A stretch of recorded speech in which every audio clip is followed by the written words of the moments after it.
I don't know why I'm making this video. I don't know much of anything lately. I just follow impulses. I trust my inspiration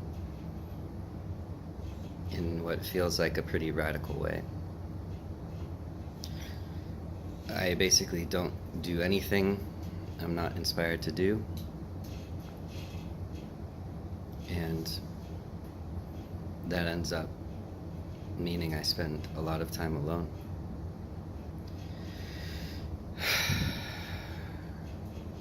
I've just been crying. That's a part of myself I generally hide. Maybe that's why I was inspired to get on here and create this.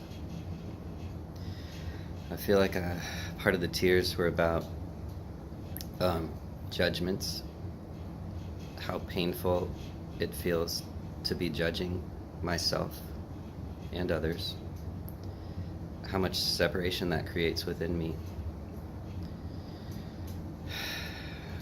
I'm so tired of seeing things through a lens of what's wrong.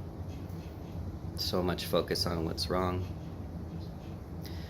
not focusing on what I can appreciate, how incredibly beautiful this life experience is. Even just saying that, I feel my mood slightly elevate.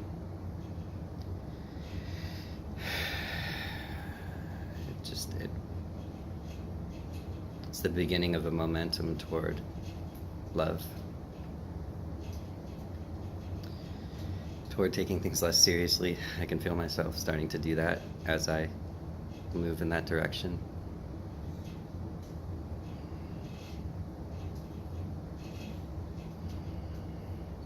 When I make videos, I don't often have an idea of what it's going to be.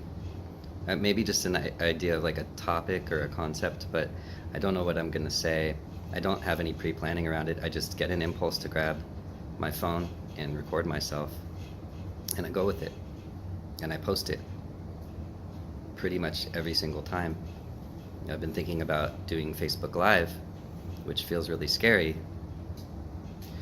I haven't done that yet, but I keep consistently posting my first version of everything I do, so I'm like, why not? It means more exposure, and I think part of my hesitation is that I feel like I've exposed myself so much already, that I hear judgments from people about how often I share, and I judge myself for it. So they're probably just reflecting the self-judgments that I feel about why am I doing this? Why am I putting myself out there to be seen? And a lot of the times, again, my answer is I don't know. It's just an impulse. It's just an inspiration. I don't know where the impulses are coming from. Is it coming from ego? Is it coming from my soul? And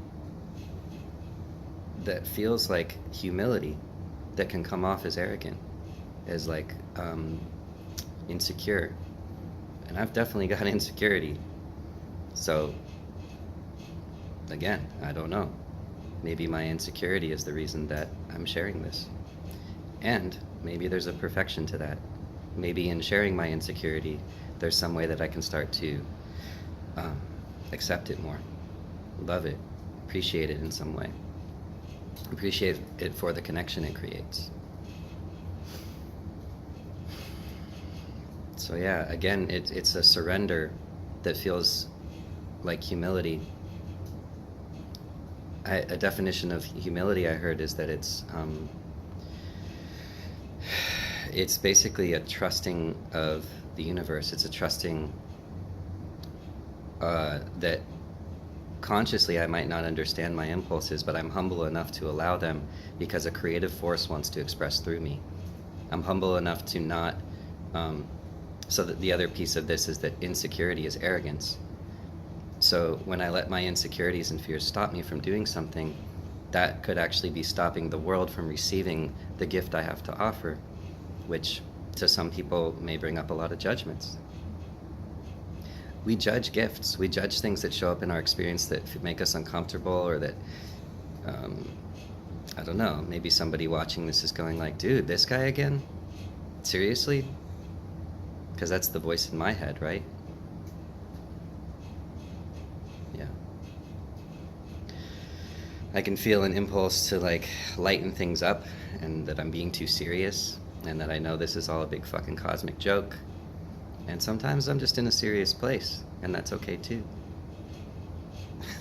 But now when I say that, I start to feel lighter and like joking again. And that's the paradox. As soon as I say, go ahead and be serious, I get less serious. As soon as I say, go ahead and be insecure, I become less insecure. As soon as I give permission to the thing that I've been avoiding or judging, as soon as I give it love and acceptance, it transmutes into something else.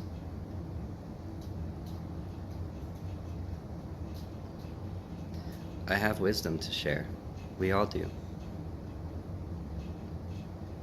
And I hide a lot of it because of my arrogant insecurity.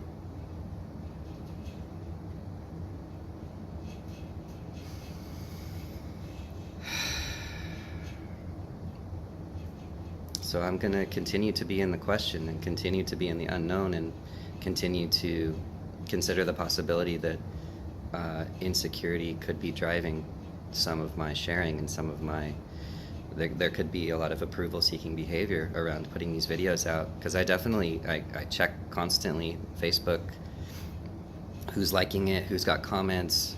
There is an insecure aspect to like, you know, looking for those hits of approval of the parts of myself that I don't approve of. I think there's a beauty in that too, though, that we sometimes can be really helpful to get those mirrors from the outside of approval for the parts of ourselves that we don't approve of. We need loving mirrors. It's largely an inside job in some ways, but the reflections we receive can help us to love the parts of us that it's so challenging for us to do. So I think that's part of why I do this. I reach out virtually to confirm my lovability.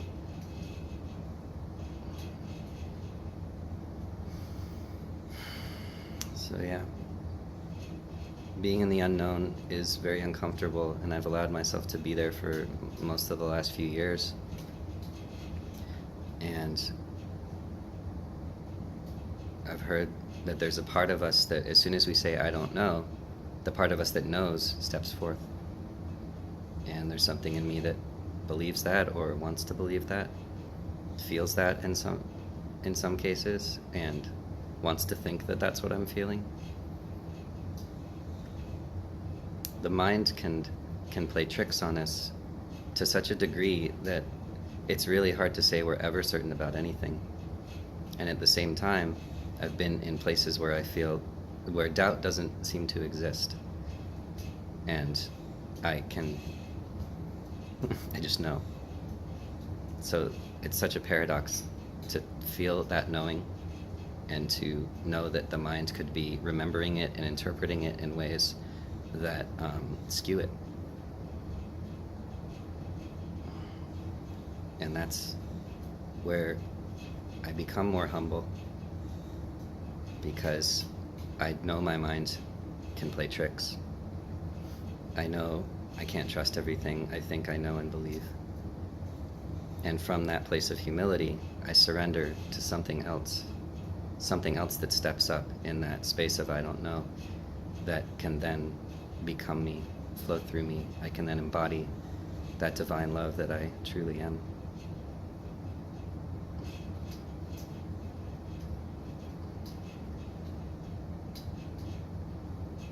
Thank you for listening, watching, being with me in my unknown process. I appreciate everyone that